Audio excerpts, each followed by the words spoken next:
ನಮಸ್ಕಾರ ವೀಕ್ಷಕರೇ. ಇತ್ತೀಚಿನ ದಿನಗಳಲ್ಲಿ ಬಂಜೇತನ ಅನ್ನೋದು ಒಂದು ದೊಡ್ಡ ಸಮಸ್ಯೆಯಾಗಿ ವ್ಯಾಪಕವಾಗಿ ಕಾಡ್ತಾ ಇದೆ.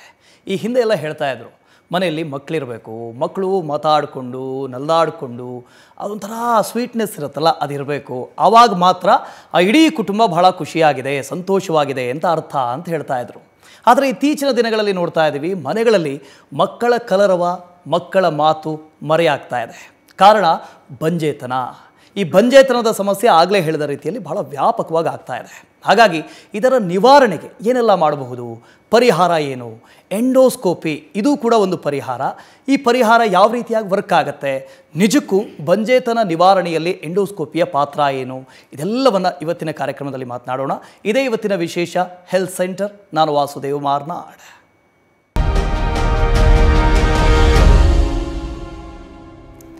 ಎಂಡೋಸ್ಕೋಪಿ, ಈ ಎಂಡೋಸ್ಕೋಪಿ ಹೇಗೆ ವರ್ಕ್ ಆಗುತ್ತೆ, ನಿಜಕ್ಕೂ ಎಂಡೋಸ್ಕೋಪಿಯಿಂದ ಬಂಜೇತನ ನಿವಾರಣೆ ಆಗುತ್ತಾ, ಇದರಿಂದ ಆಗುವಂಥ ಕಾಂಪ್ಲಿಕೇಶನ್ಸ್ ಏನು, ಇದೆಲ್ಲದರ ಬಗ್ಗೆ ಮಾತನಾಡೋದಕ್ಕೆ ಡಾಕ್ಟರ್ ಕಾಮಿನಿ ರಾವ್ ಆಸ್ಪತ್ರೆಯ ಡೆಪ್ಯೂಟಿ ಡೈರೆಕ್ಟರ್ ಡಾಕ್ಟರ್ ಅನು ಕೊಟ್ಟೂರ್ ಅವರು ನಮ್ಮ ಜೊತೆ ಜಾಯಿನ್ ಆಗ್ತಾ ಇದ್ದಾರೆ. ಮೇಡಮ್ ನಮಸ್ತೆ, ಸ್ವಾಗತ ಮೇಡಮ್. ನಮಸ್ಕಾರ ಮೇಡಮ್. ಆಗಲೇ ಹೇಳಿದ ರೀತಿಯಲ್ಲೇ ಇದೊಂದು ವ್ಯಾಪಕವಾದಂಥ ಸಮಸ್ಯೆ ಆಗ್ತಾ ಇದೆ ಬಂಜೇತನ ಅನ್ನೋದು. ಇದರ ನಿವಾರಣೆಗೆ ಬೇರೆ ಬೇರೆ ರೀತಿಯಲ್ಲಿ ಬೇರೆ ಬೇರೆ ಹಾದಿಗಳು ದಾರಿಗಳು ಇದ್ದಾವೆ. ಅದರಲ್ಲಿ ಎಂಡೋಸ್ಕೋಪಿ ಕೂಡ ಒಂದು. ಈ ಎಂಡೋಸ್ಕೋಪಿ ಅಂದರೆ ಏನು, ಇದರ ಉದ್ದೇಶ ಏನು ಮೇಡಮ್? ಎಂಡೋಸ್ಕೋಪಿ ಅನ್ನೋದು ಒಂದು ಸಿಂಪಲ್ ಪ್ರೊಸೀಜರ್. ಹೆಸರು ಮಾತ್ರ ದೊಡ್ಡದಿದೆ. ಸಿಂಪಲಾಗಿ ಹೇಳಬೇಕಂದ್ರೆ ಒಂದು ದುರ್ಬಿನ್ ಟೆಸ್ಟ್ ಅಂತ ಹೇಳ್ತೇವೆ. ಎಂಡೋಸ್ಕೋಪಿ ಅನ್ನೋದು ಅದು ಥಿಯರಪಿಟಿಕ್ ಆಗಿರ್ಬೋದು ಅಥವಾ ಡಯಾಗ್ನಾಸ್ಟಿಕ್ ಆಗಿರ್ಬೋದು. ಅಂದರೆ ಒಳಗಡೆ ಏನು ತೊಂದರೆಗಳಿದೆ ಅಂತ ಕಂಡುಹಿಡಿಯೋದಕ್ಕೆ ಡಯಾಗ್ನಾಸ್ಟಿಕ್ ಅಂತೀವಿ, ಒಳಗಡೆ ಇರೋ ತೊಂದರೆಗಳನ್ನ ನಿವಾರಣೆ ಮಾಡೋದಕ್ಕೆ ಥಿಯರಪಿಟಿಕ್ ಅಂತ ಹೇಳ್ತೇವೆ. ಸೊ ಈ ಎಂಡೋಸ್ಕೋಪಿ ಅನ್ನೋದು 4-5 ವಿಧತೆಗೆ. ಒಂದು ಬಂದು ಹಿಸ್ಟ್ರೋಸ್ಕೋಪಿ, ಅಂದರೆ ಗರ್ಭಾಶಯದ ಒಳಗಡೆ ದುರ್ಬಿನ್ ಹಾಕಿ ತಪಾಸಣೆ ಮಾಡೋವಂಥದ್ದು. ಇನ್ನೊಂದು ಲ್ಯಾಪ್ರೋಸ್ಕೋಪಿ, ಹೊಕ್ಕಳ ಕೆಳಗಡೆ ಒಂದು ಸಣ್ಣ ಛಿದ್ರ ಮಾಡಿಬಿಟ್ಟು ಅದ್ರ ಮೂಲಕ ಸ್ಕೋಪ್ ಹಾಕಿ ವೀಕ್ಷಣೆ ಮಾಡೋವಂಥದ್ದು ಲ್ಯಾಪ್ರೋಸ್ಕೋಪಿ. ಇನ್ನೊಂದು ಬಂದು ಫೆಲಪೋಸ್ಕೋಪಿ ಅಂತ ಬರುತ್ತೆ, ಅದು ಅಷ್ಟೇ ಗರ್ಭನಾಳದ ಒಳಗಡೆ ದುರ್ಬಿನ್ ಹಾಕಿ ವೀಕ್ಷಣೆ ಮಾಡಿ ನೋಡೋವಂಥದ್ದು ಫೆಲಪೋಸ್ಕೋಪಿ. ಮತ್ತೊಂದು ಬಂದು ಕಾಲ್ಪೋಸ್ಕೋಪಿ. ಕಾಲ್ಪೋಸ್ಕೋಪಿ ಬಂದು ಗರ್ಭಾಶಯದ ಬಾಯಿಗೆ ಏನಾದರೂ ಹುಣ್ಣಾಗಿದ್ದರೆ ಅದರಲ್ಲಿ ಏನಾದರೂ ತೊಂದರೆ ಇದೆಯಾ ಅಂತ ಕಂಡುಹಿಡಿದು ಅದಕ್ಕೆ ನಿವಾರಣೆ ಮಾಡೋವಂಥದ್ದು ಕಾಲ್ಪೋಸ್ಕೋಪಿ. ಮತ್ತೊಂದು ತುಂಬ ಇವು 4 ಸುಮಾರಾಗಿ ಪ್ರತಿಯೊಂದು ಗೈನಕಾಲಜಿಸ್ಟು ಮಾಡುವಂತಹ ವಿಧಾನಗಳಿದ್ದು. ಇನ್ನೊಂದಿದೆ ಫೀಟೋಸ್ಕೋಪಿ ಅಂತ, ಅದು ಗರ್ಭಾಶಯದಲ್ಲಿರೋ ಮಗುನ ತಪಾಸಣೆ ಮಾಡೋಕ್ಕೆ ಉಪಯೋಗ ಅನಿಸೋದು, ಅದು ಫೀಟೋಸ್ಕೋಪಿ ಅಂತ. ಸೊ ಈ ಥರ 5 ಥರದ್ದು ಎಂಡೋಸ್ಕೋಪೀಸ್ಗಳು ನಾವು ನೋಡಲಿಕ್ಕೆ ಸಿಗುತ್ತೆ. ಮೇಡಮ್, ಇದೊಂದು ಚಿಕಿತ್ಸಾ ವಿಧಾನನ ಅಥವಾ ಏನು ಸಮಸ್ಯೆ ಇದೆ ಅಂತ ಕಂಡುಕೊಳ್ಳೋದಕ್ಕೆ ಇದೊಂದು ವಿಧಾನನ ಅಂತ? ಅದೇ ನಾನು ಹೇಳ್ದಂಗೆ ಇಟ್ ಈಸ್ ಡಯಾಗ್ನಾಸ್ಟಿಕ್ ಪ್ರೊಸೀಜರ್ ಮತ್ತು ಥೆರಪಿಕ್ ಪ್ರೊಸೀಜರು ಆಗುತ್ತೆ. ಈಗ ಡಯಾಗ್ನಾಸ್ಟಿಕ್ ಪ್ರೊಸೀಜರ್ ಅಂತಂದರೆ ಬರೀ ಒಂದು ಬಂಜೆತನಕ್ಕಿಂತ ನಾವು ಸೀಮಿತವಾಗಿಲ್ಲ ಈ ದುರ್ಬಿನ್ ಟೆಸ್ಟ್ಗಳು. ಇದು ಯಾವುದೇ ಒಂದು ಹೆಣ್ಣಿಗೆ ಮುಟ್ಟಿನಲ್ಲಿ ಬರೋಂತಹ ತೊಂದರೆಗಳನ್ನ, ಅಥವಾ ಹೆಣ್ಮಕ್ಳಿಗೆ ಸರ್ವೇ ಸಾಮಾನ್ಯವಾಗಿ ಕಾಮನ್ ಆಗಿರೋವಂಥದ್ದು ಒಂದು ಹೊಟ್ಟೆ ನೋವು ಆಗಿರ್ಬೋದು, ಅಥವಾ ಈ ಥರ ತಮ್ಮ ಒಂದು ಋತುಚಕ್ರಕ್ಕೆ ಸಂಬಂಧಪಟ್ಟ ಯಾವುದೇ ತೊಂದರೆಗಳಿದ್ರೂ ಅದನ್ನು ಯಾಕೆ ಆಗ್ತಾ ಇದೆ ಅಂತ ಕಂಡುಹಿಡಿಯುವಂಥದ್ದು, ಅದು ಒಂದು ಇದು ಡಯಾಗ್ನಾಸ್ಟಿಕ್ ಅಂತ ಹೇಳ್ತೇವೆ. ಇನ್ನೊಂದು ಚಿಕಿತ್ಸಾ ವಿಧಾನಕ್ಕೂ ಅದು ಹೆಲ್ಪ್ ಆಗುತ್ತೆ. ಉದಾಹರಣೆಗೆ ಈಗ ಹೊಟ್ಟೆ ನೋವು ಅಂತ ಬರ್ತಾರೆ, ಯಾತಕ್ಕೆ ಹೊಟ್ಟೆ ನೋವು ಬರ್ತಾ ಇದೆ, ಎಲ್ಲ ಔಷಧಿ ತೊಗೊಂಡ್ರು, ಸ್ಕ್ಯಾನ್ ಮಾಡಿದ್ರು, ಎಲ್ಲ ಸರ್ವೇ ಸಾಮಾನ್ಯವಾಗಿ ನಾರ್ಮಲ್ ತೋರಿಸ್ತಾ ಇದೆ, ಹೊಟ್ಟೆ ನೋವು ಯಾಕೆ ಬರ್ತಾ ಇದೆ?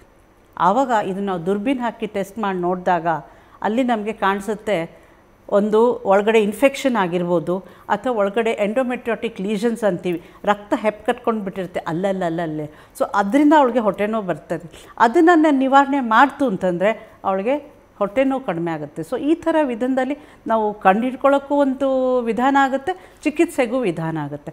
ಮತ್ತೊಂದು ಹೇಳಬೇಕಂತೆ ಹಿಸ್ಟ್ರೋಸ್ಕೋಪಿ ಮೂಲಕ ಎಷ್ಟೋ ಹೆಣ್ಮಕ್ಳಿಗೆ ನಂಗೆ ಸಿಕ್ಕಾಪಟ್ಟೆ ಹೊಟ್ಟೆ ನೋವು ಬರುತ್ತೆ, ಸಿಕ್ಕಾಪಟ್ಟೆ ರಕ್ತಸ್ರಾವ ಆಗ್ತಾ ಇದೆ, ಅಲ್ಲಿ ನಾವು ಸ್ಕ್ಯಾನ್ ಮಾಡಿ ನೋಡುವಾಗ ಕಂಡುಹಿಡ್ಕೊತೀವಿ ಗರ್ಭಾಶಯದ ಒಳಗಡೆ ಯಾವ್ದಾರ ಪಾಲಿಪ್ಸ್ ಅಂತೀವಿ, ಗ್ರಂಥಿಗಳಿರ್ಬೋದು ಅಥವಾ ಗಡ್ಡೆಗಳು ಇರ್ಬೋದು. ಸೊ ಅದನ್ನು ನಾವು ಔಷಧಿ ಮೂಲಕ ನಿವಾರಣೆ ಮಾಡಲಿಕ್ಕೆ ಕಷ್ಟ ಆಗುತ್ತೆ. ಸೊ ಅಂಥ ಸಂದರ್ಭದಲ್ಲಿ ನಾವು ಹಿಸ್ಟ್ರೋಸ್ಕೋಪಿ, ಗರ್ಭಾಶಯದ ಒಳಗಡೆ ದುರ್ಬಿನ್ ಹಾಕಿ ವೀಕ್ಷಣೆ ಮಾಡಿದಾಗ ಅಲ್ಲಿ ಗ್ರಂಥಿಗಳಾಗಿರ್ಬೋದು ಅಥವಾ ಗಡ್ಡೆಗಳಾಗಿರ್ಬೋದು, ಅದನ್ನು ಆಪ್ರೇಟಿವ್ ಹಿಸ್ಟ್ರೋಸ್ಕೋಪಿ ಅಂತ, ಅದಕ್ಕೆ ಸೌಕರ್ಯಗಳಿದೆ, ಅದಕ್ಕೆ ಇನ್ಸ್ಟ್ರೂಮೆಂಟ್ಸ್ ಬೇರೆ ಇರುತ್ತೆ, ಉಪಕರಣಗಳನ್ನ ಯೂಸ್ ಮಾಡಿ ಆ ಗಡ್ಡೆ ಆಗಲಿ ಗ್ರಂಥಿಗಳನ್ನಾಗಲಿ ನಾವು ತೆಗೆದಾಗ ಅವಳಿಗೆ ಋತುಸ್ರಾವ ಸರ್ವೇ ಸಾಮಾನ್ಯವಾಗಿ ಆಗುತ್ತೆ, ಜಾಸ್ತಿ ರಕ್ತಸ್ರಾವ ಆಗಲ್ಲ. ಸೊ ಈ ಥರ ನಮಗೆ ಚಿಕಿತ್ಸೆ ವಿಧಾನವಾಗಿ ಅದು ಉಪಯೋಗ ಪಡಲಾಗುತ್ತೆ.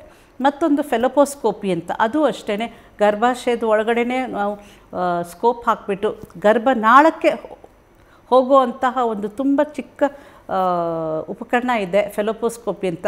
ಅದು ಮಾಡೋದ್ರಿಂದ ನಮಗೇನು ಗೊತ್ತಾಗುತ್ತೆ ಅಂದರೆ ಗರ್ಭನಾಳದಲ್ಲಿ ಏನಾದರೂ ಬ್ಲಾಕ್ ಆಗಿದೆಯಾ ಅಥವಾ ಅದನ್ನು ಬ್ಲಾಕ್ ಮಾಡೋದಕ್ಕೆ, ನಿವಾರಣೆ ಮಾಡೋದಕ್ಕೆ ಅದು ಚಿಕಿತ್ಸಾ ವಿಧಾನವಾಗಿ ನಾವು ಅದನ್ನು ಉಪಯೋಗಿಸ್ತೀವಿ. ಮತ್ತೊಂದು ಕಾಲ್ಪೋಸ್ಕೋಪಿ ಅಂತ, ಅದು ಅಷ್ಟೇ ಗರ್ಭಾಶಯದ ಬಾಯಿಗೆ ಅಥವಾ ವಾಲ್ಟ್ಗೆ, ಸರ್ವಿಕ್ಸ್ಗೆ, ಇಂಟರ್ನಲ್ ಲಾಸ್, ಎಕ್ಸ್ಟರ್ನಲ್ ಲಾಸ್ಗೆ ನಾವು ಅದನ್ನು ದುರ್ಬೀನು ಹಾಕಿ ನೋಡಿದಾಗ ಅಲ್ಲೇನಾದರೂ ಹುಣ್ಣಾಗಿದ್ದ ಪಕ್ಷದಲ್ಲಿ ಅಥವಾ ಅಲ್ಲೇನಾದರೂ ಇನ್ಫೆಕ್ಷನ್ ಇದೆಯಾ, ಅದರಿಂದ ಅವ್ರಿಗೆ ಬಿಳಿ ಮುಟ್ಟು ಹೋಗೋದು ಹೆಚ್ಚಾಗಿರುತ್ತೆ. ಅಥವಾ ಸಂಭೋಗ ಮಾಡಿದಾಗ ಗಂಡ ಹೆಂಡತಿ ಸೇರಿದಾಗ ನೋವು ಆಗೋ ಥರ ಇರುತ್ತೆ, ಅಥವಾ ಗಂಡ ಹೆಂಡತಿ ಸೇರಿದಾಗ ರಕ್ತಸ್ರಾವ ಆಗೋ ಸಂಭವ ಇರುತ್ತೆ.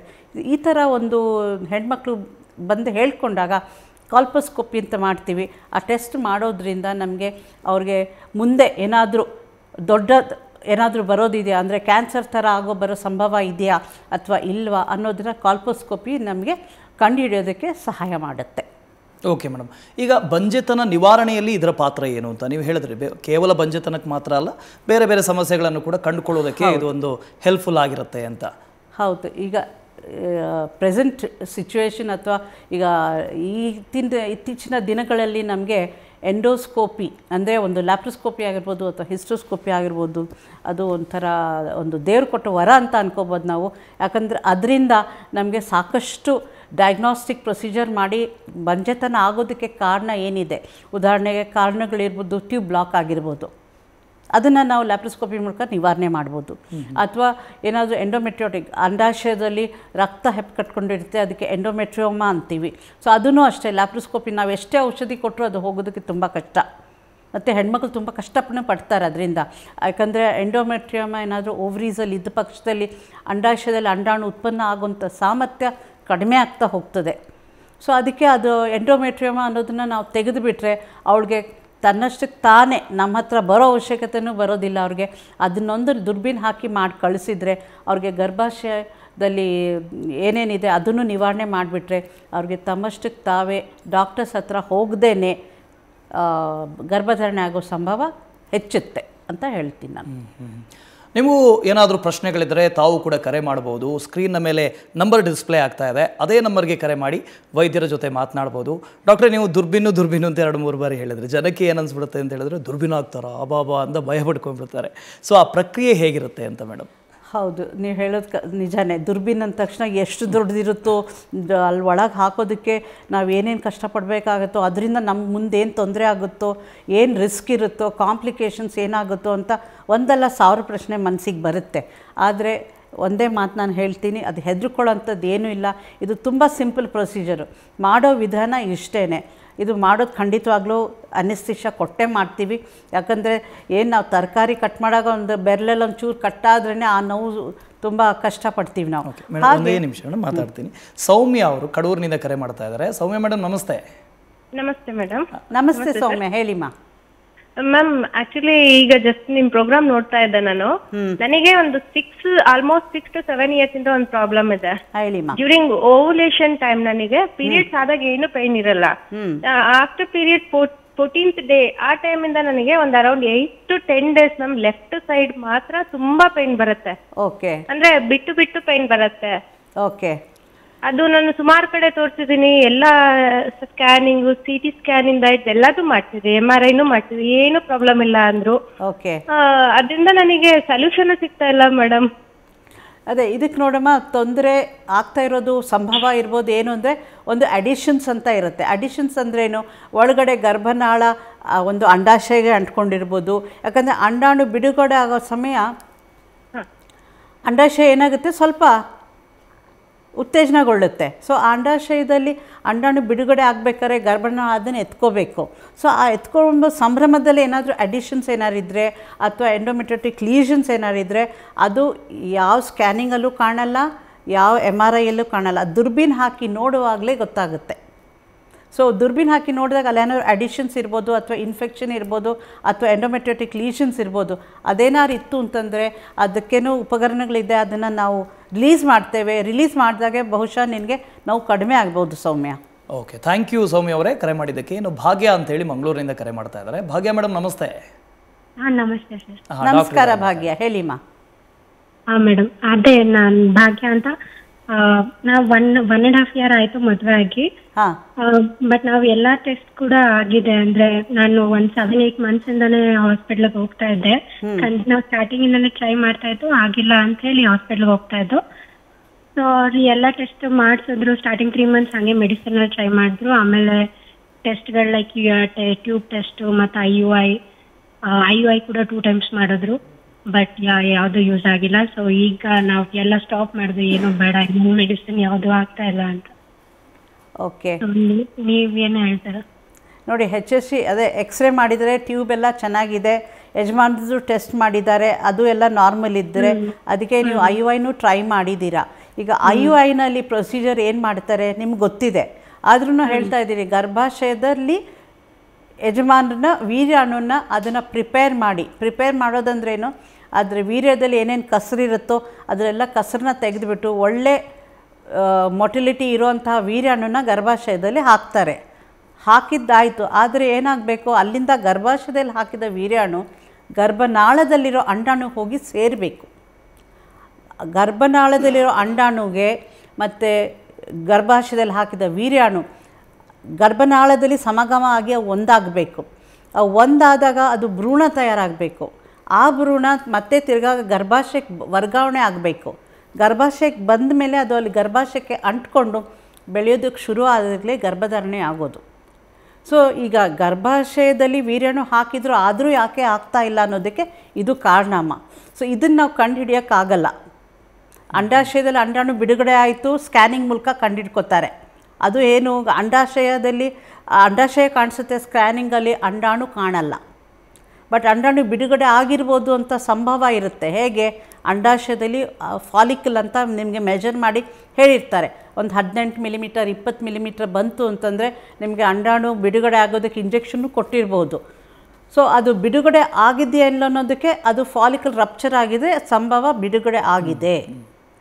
ಗರ್ಭನಾಳ ಅದು ಎತ್ಕೋಬೇಕಲ್ಲ, ಗರ್ಭನಾಳ ಅದನ್ನು ಎತ್ಕೊಂಡಿದೆಯೋ ಇಲ್ಲ ಅನ್ನೋದಕ್ಕೂ ಟೆಸ್ಟ್ ಯಾವೂ ಇಲ್ಲ.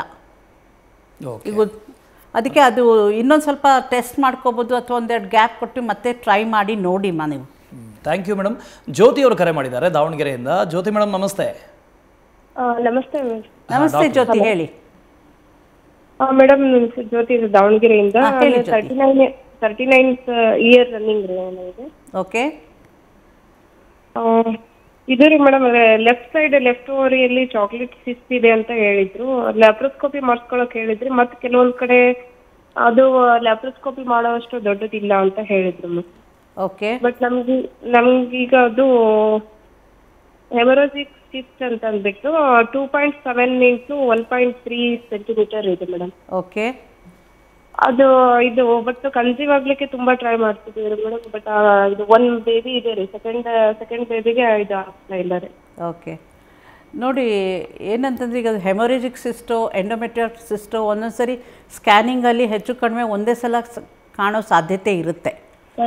ಒಂದು, ನಿಮಗೆ ತುಂಬ ನೋವು ಆಗ್ತಾ ಇದೆ, ಪ್ರೆಗ್ನೆನ್ಸಿಗೆ ಟ್ರೈ ಮಾಡ್ತಾ ಇದ್ದೀರಾ. ಎಷ್ಟೋ ಸಲ ನಾವು ನೋಡಿದ್ದೀವಿ, ಒಂದು ಓವರಿ ಇದರಲ್ಲಿ ಎಂಡೋಮೆಟ್ರಿಯಾಟಿಕ್ ಸಿಸ್ಟ್ ದೊಡ್ಡದಿರುತ್ತೆ, ಇನ್ನೊಂದು ಕಡೆ ಓವರಿ ಚೆನ್ನಾಗಿ ಕೆಲಸ ಮಾಡಿರುತ್ತೆ, ಅದರಿಂದ ಗರ್ಭಧಾರಣ ಆಗೋ ಸಾಧ್ಯತೆ ಇರುತ್ತೆ. ಎಷ್ಟೋ ಜನಕ್ಕೆ ಆಗಿದೆ. ಬಟ್ ನಾವು ಟ್ರೈ ಮಾಡ್ತಾ ಇದ್ದಾಗ ಎಲ್ಲ ಥರ ಒಂದು ಸಲಹೆ ಮತ್ತು ಔಷಧಿಗಳು ಎಲ್ಲ ತೊಗೊಂಡು ಡಾಕ್ಟ್ರ್ ಹತ್ರ ಹೋಗಿ ನಾವು ಟ್ರೈ ಮಾಡಿ ಆಗ್ತಾ ಇಲ್ಲ ಅನ್ನುವಾಗ ಮತ್ತು ನಾವು ನೆಕ್ಸ್ಟ್ ಮೆಟ್ಲು ಹತ್ತಬೇಕಾಗುತ್ತೆ. ಅದೇನಿದು, ದುರ್ಬೀನ್ ಟೆಸ್ಟ್ ಮಾಡಿಕೊಂಡು ಈ ಗರ್ಭಾಶಯ ಗರ್ಭನಾಳ ಎಲ್ಲನೂ ಒಂದು ಸರಿ ಚೆಕ್ ಮಾಡಿ ಎಲ್ಲ ನಾರ್ಮಲ್ ಆಗಿದೆ ಅಂತ ಅನ್ಸ್ಕೊಂಡಾಗ, ಅಥವಾ ಇನ್ನೊಂದು ಸತಿ ಅದೊಂದು ಎಂಡೋಮೆಟ್ರಿಯಾಟಿಕ್ ಸಿಸ್ಟ್ ಆಗೋದು ಹೆಮೊರೇಜಿಕ್ ಸಿಸ್ಟ್ ಆಗಿರ್ಬೋದು, ಅದಕ್ಕೆ ನಾವು ಸ್ಟಬರ್ನ್ ಸಿಸ್ಟ್ ಅಂತೀವಿ. ಏನೇ ಔಷಧಿ ಕೊಟ್ಟರು ಹೋಗದೇ ಇದ್ದಾಗ ದುರ್ಬೀನ್ ಟೆಸ್ಟ್ ಮೂಲಕ, ಲ್ಯಾಪ್ರೋಸ್ಕೋಪಿ ಮೂಲಕ ಅದನ್ನು ತೆಗೆದುಬಿಟ್ಟು ಆಮೇಲೆ ನೀವು ಟ್ರೈ ಮಾಡಿದರೆ ಸಾಧ್ಯತೆ ಹೆಚ್ಚಾಗ್ಬೋದು ಅಂತ ಅನ್ಸುತ್ತಮ್ಮ ನನಗೆ. Okay, thank you madam. Divya ಅವರು ಚನ್ನಪಟ್ಟಣದಿಂದ ಕರೆ ಮಾಡಿದ್ದಾರೆ. ದಿವ್ಯಾ ಮೇಡಮ್ ನಮಸ್ತೆ. ನಮಸ್ತೆ ಸರ್. ಡಾಕ್ಟರ್ ಇದ್ದಾರೆ, ಮಾತಾಡಿ. ನಮಸ್ತೆ ದಿವ್ಯಾ, ಹೇಳಿಮ್ಮ. ಮೇಡಮ್, ಈಗ ಒಂದು ಮಗು ಆಗಿದೆ ಮೇಡಮ್ ನಮಗೆ. ಓಕೆ. ಇನ್ನೊಂದು ಮಗುಗೆ ಪ್ರಯತ್ನ ಮಾಡ್ತಾ ಇದ್ದೀವಿ, ಆಗ್ತಿಲ್ಲ ಮೇಡಮ್. ಡಾಕ್ಟರ್ಸ್ ಕೇಳಿದ್ರು ಏನು ಪ್ರಾಬ್ಲಮ್ ಇಲ್ಲ ಅಂತ ಹೇಳ್ತಾರೆ. ಓಕೆ. ಎಲ್ಲಾ ರೀತಿ ಇದ್ ಮಾಡ್ಸಿದೀವಿ ಮೇಡಮ್. ಒಂದು ಗಂಡು ಮಗು ಇದೆ. ಓಕೆ. 5 ವರ್ಷ ಆಯ್ತು ಮೇಡಮ್. ಈಗ ಆದ್ರೂ ಯಾವ್ದು ಇದಾಗ್ತಾ ಡೆಲಿವರಿ ನಾರ್ಮಲ್ ಆಗಿತ್ತಾ ಅಥವಾ ಸಿಸರಿನ್ ಆಗಿತ್ತಾ? Normal madam. ನಾರ್ಮಲ್ ಆಯ್ತಲ್ವಾ? ಅದೇ ಒಂದೊಂದು ಸತಿ ಏನಾಗುತ್ತೆ, ಎಲ್ಲ ನಾರ್ಮಲ್ ಇದ್ದು ಆಗದೇ ಇದ್ದಾಗ ನಾವು ಒಂದು ಹೋಪ್ಸ್ ಕಳ್ಕೊಬಾರ್ದಮ್ಮ. ಈಗ ಏನೇನು ಟೆಸ್ಟ್ ಮಾಡಿದ್ದೀರೋ ಅದಲ್ಲದೇನೂ ಕೆಲವೊಂದು ಸರಿ ಟೆಸ್ಟ್ ಇರುತ್ತೆ. ಸಿಂಪಲಾಗಿ ಉದಾಹರಣೆಗೆ ಹೇಳಬೇಕಂದ್ರೆ ಒಂದೊಂದು ಸತಿ ಇದು ಹಿಸ್ಟ್ರೋಸ್ಕೋಪಿ ಅಂದರೆ ಗರ್ಭಾಶಯದ ಒಳಗಡೆ ದುರ್ಬಿನ್ ಹಾಕಿ ವೀಕ್ಷಣೆ ಮಾಡೋವಂಥದ್ದು. ಎಷ್ಟೋ ಸಲ ನಾವು ಒಳಗಡೆ ನೀರು ಹಾಕಿ ಟೆಸ್ಟ್ ಮಾಡಿದಾಗ ಅದು ಏನಾಗುತ್ತೆ ಅಂದರೆ, ಈಗ ಮಲಗಿರೋ ಹಾವನ್ನ ಹೊಡೆದೆಬ್ಬಿಸ್ದಂಗೆ ಆ ಥರ ಅದಕ್ಕೆ ಗರ್ಭಾಶಯಕ್ಕೆ ಗರ್ಭನಾಳಕ್ಕೆ ಒಂಥರ ಉತ್ತೇಜನ ಕೊಟ್ಟಂಗೆ ಆಗುತ್ತೆ. ಇದೊಂದು ಸಿಂಪಲ್ ಪ್ರೊಸೀಜರಿಂದ ಎಷ್ಟೋ ಜನ ಪ್ರೆಗ್ನೆಂಟ್ ಆಗ್ತಾರೆ. ಅದನ್ನೊಂದು ನೀವು ಯೋಚನೆ ಮಾಡ್ಬೋದು ಬಹುಶಃ. Okay, thank you Divya madam. ಈಗೊಂದು ಬ್ರೇಕ್ನ ಸಮಯ. ಬ್ರೇಕ್ ಆದ ನಂತರ ಇನ್ನಷ್ಟು ಮಾಹಿತಿ ನಿಮ್ಮ ಮುಂದೆ.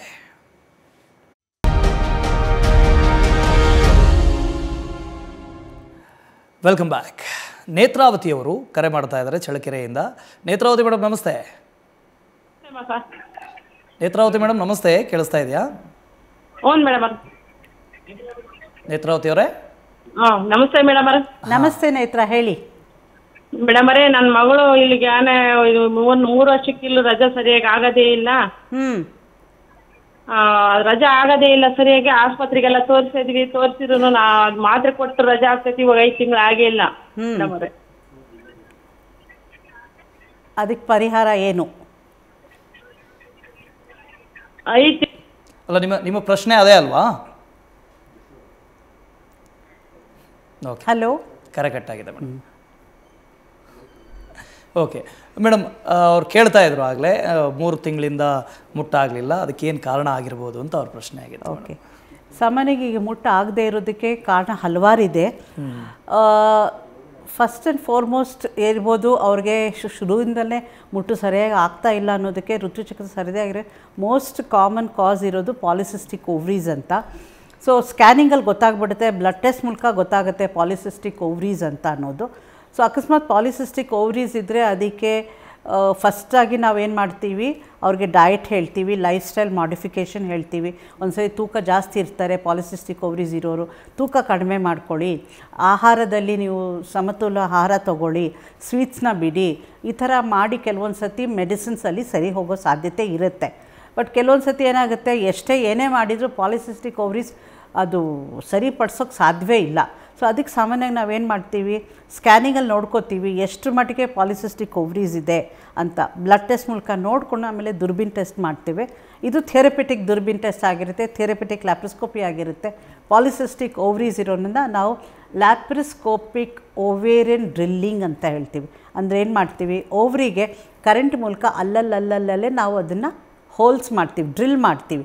ಅದು ಮಾಡೋದ್ರಿಂದ ಏನಾಗುತ್ತೆ, ಪಾಲಿಸಿಸ್ಟಿಕ್ ಓವರಿನ್ ಕಂಡೀಷನು ಅದು ಸರಿಪಡಿಸಲಾದಾಗ ಋತುಚಕ್ರನೂ ಸಮವಾಗಿ ಬರೋದಕ್ಕೆ ಶುರುವಾಗುತ್ತೆ.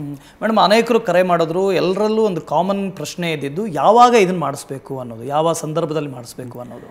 ಸಾಮಾನ್ಯವಾಗಿ ಇದು ದುರ್ಬಿನ್ ಟೆಸ್ಟ್ ಯಾವುದೇ ಆಗಿರಲಿ, ಮುಟ್ಟಿನ ಒಂದು 7ನೇ ದಿವಸದಿಂದ 10 ತಪ್ಪಿದೆ 12ನೇ ದಿವಸದವರೆಗೂ ಮಾಡೋವಂತಹ ಟೈಮ್ ಅದು. ಮತ್ತು ಅದು ಮಾಡೋದೂ ತುಂಬ ಸುಲಭ, ಅಡ್ಮಿಟ್ ಮಾಡ್ಕೋಬೇಕಾಗಿಂತಿಲ್ಲ. ಡಯಾಗ್ನಾಸ್ಟಿಕ್ ಪ್ರೊಸೀಜರ್ ಆದ ಪಕ್ಷದಲ್ಲಿ ಬೆಳಿಗ್ಗೆ ಬಂದರೆ ಸಂಜೆ ಅಷ್ಟೊತ್ತಿಗೆ ನಾವು ಮನೆಗೆ ಕಳಿಸ್ತೇವೆ. ಆಪರೇಟಿವ್ ಅಂದರೆ ಚಿಕಿತ್ಸೆಗೋಸ್ಕರ ಮಾಡೋವಂಥದ್ದು, ಗಡ್ಡೆ ತೆಗೆಯೋದಾಗಲಿ ಅಥವಾ ಗ್ರಂಥಿಗಳನ್ನ ತೆಗೆಯೋದಾಗಲಿ, ಆ ಥರ ಆಪ್ರೇಟಿವ್ ಲ್ಯಾಪ್ರೋಸ್ಕೋಪಿ ಅಥವಾ ಆಪ್ರೇಟಿವ್ ಹಿಸ್ಟ್ರೋಸ್ಕೋಪಿ ಮಾಡಿದ ಸಂಭವದಲ್ಲಿ 1 ದಿನ ಇಟ್ಕೋಬೇಕಾಗತ್ತೆ. ಅಂದರೆ ಇವತ್ತು ಬೆಳಿಗ್ಗೆ ಬರ್ತಾರೆ, ಅವತ್ತು ಪ್ರೊಸೀಜರ್ ಮಾಡ್ತೇವೆ, ಮಾರನೇ ದಿನ ಮನೆಗೆ ಕಳಿಸ್ತೇವೆ. ಸೊ ಇದು ಸಿಂಪಲಾಗಿರುತ್ತೆ. ದೊಡ್ಡ ಕಟ್ ಮಾಡೋದು, ತುಂಬ ಹೊಲಿಗೆ ಹಾಕೋದು ಆ ಥರದ್ದೇನೂ ಇರೋದಿಲ್ಲ. ಓಕೆ, ಲತಾ ಅವರು ಮೈಸೂರಿನಿಂದ ಕರೆ ಮಾಡ್ತಾ ಇದ್ದಾರೆ. ಲತಾ ಮೇಡಮ್ ನಮಸ್ತೆ. ನಮಸ್ತೆ ಸರ್, ನಾನು ಪ್ರೋಗ್ರಾಮ್ ನೋಡ್ತಾ ಇದ್ದೆ, ಅದಕ್ಕೆ ಕಾಲ್ ಮಾಡಿದೆ. ಎಸ್ ಮಾತಾಡಿ ಮೇಡಮ್. ಮೇಡಮ್ ನಮಸ್ತೆ. ನಮಸ್ತೆ ಲತಾ, ಹೇಳಿ ಮೇಡಮ್. ಅದೇ ಇವಾಗ ಹೇಳಿದ್ರಲ್ಲ, ಲಾಸ್ಟ್ ಕರೆ ಮಾಡಿದ್ರಲ್ಲ, ಅವ್ರು ಹೇಳಿದ್ರಲ್ಲ 3-4 ಮಂತ್ ಪೀರಿಯಡ್ ಅಂತ. ಹಾಂ, ಹೇಳಿ. ಅದೇ ತರ ಮೇಡಮ್, ನನಗೆ ಇವಷ್ಟಕ್ಕೆ ನಾನು 30 ವರ್ಷ ಆಗಿದೆ. ಇವಾಗ ನನಗೆ ಪೀರಿಯಡ್ ಕರೆಕ್ಟಾಗಿ ಆಗ್ತಾ ಇಲ್ಲ ನಾನು. ಓಕೆ, ಇದು ಯಾವಾಗಿಂದ ಶುರು ಆಯಿತು ಪೀರಿಯಡ್ ಕರೆಕ್ಟ್ ಆಗದೆ ಇರೋದು ನಿಮಗೆ? ಮೇಡಮ್ ನಮ್ಗೀಗ 3 ಮಂತ್ಸಿಂದ ಆ ಥರ ಆಗಿದೆ. ನನ್ನ ಪೀರಿಯಡ್ಸ್ ಕರೆಕ್ಟಾಗಿ ಆಗ್ತಾ ಇಲ್ಲ. 3 ಮಂತ್ಸ್ 4 ಮಂತ್ಸ್ ಆಗ್ತಾ ಇದ್ದೀನಿ ಇವಾಗ. 3 ತಿಂಗಳಲ್ಲಿ ನಿಮ್ಮದು ತೂಕನೂ ಹೆಚ್ಚಾಗಿದೆಯಾ?